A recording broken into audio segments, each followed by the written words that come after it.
இன்றைக்கு நாம் அரைக்கீரையை பருப்பு சேர்க்காம எப்படி கடையலான்னு பார்க்கலாம் வாங்க. அதுக்கு முன்னே ஜிகே கிச்சன் சேனலை இதுவரை சப்ஸ்கிரைப் பண்ணாதவங்க சப்ஸ்கிரைப் பண்ணிக்கோங்க.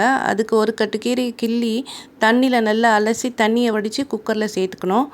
ஒரு பெரிய வெங்காயத்தை நறுக்கி சேர்த்துக்கோங்க. 4 தக்காளியும் நறுக்கி அதில் சேர்த்துக்கணும். 4 பச்சை மிளகாய், 10 பல் பூண்டை உளித்து சேர்த்துக்கோங்க.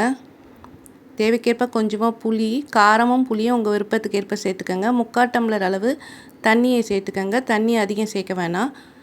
கொஞ்சமாக தேவைக்கேற்ப உப்பு சேர்த்து குக்கரில் 3 விசில் வர வரைக்கும் வேக வச்சு இது போல் எடுத்துக்கிட்டு சட்டியில் போட்டு நல்லா கடைஞ்சி எடுத்துக்கணும். கடைஞ்சி வச்சுக்கிட்டு இதுக்கு தாளிக்கிறதுக்கு ஒரு கடாயில் எண்ணெயை சேர்த்து கடுகு, சீரகம், தாளிப்பு வடகம், ஒரு காஞ்ச மிளகாவை சேர்த்து வதக்கி கொஞ்சமாக வெங்காயத்தையும் சேர்த்து வதக்கிக்கோங்க. வெங்காயமும் வடகமும் சேர்த்து வதக்கி தாளித்தோம்னா ரொம்ப வாசனையாக டேஸ்ட்டாக இருக்கும். இதை சட்டியில் சேர்த்து ஒரு கடைஞ்சி ஒரு பாத்திரத்தில் எடுத்து வச்சுக்கோங்க. இது சாப்பிட ரொம்பவே நல்லாயிருக்கும். இது வயிற்றுக்கு ரொம்பவும் நல்லது. தண்ணி கம்மியாக வைக்கணும். கீரையில் அதிகம் வச்சிங்கன்னா தண்ணி ஆகிடும் குழம்பு. கெட்டியாக இருந்தால் தான் சாப்பிட ரொம்ப டேஸ்ட்டாக இருக்கும். நீங்களும் இதை ட்ரை பண்ணி பார்த்துட்டு எப்படி இருக்குன்னு கமெண்ட்ஸ் பண்ணுங்கள், லைக் பண்ணுங்கள், ஷேர் பண்ணுங்கள். நம்ம சேனலை சப்ஸ்கிரைப் பண்ணுங்கள்.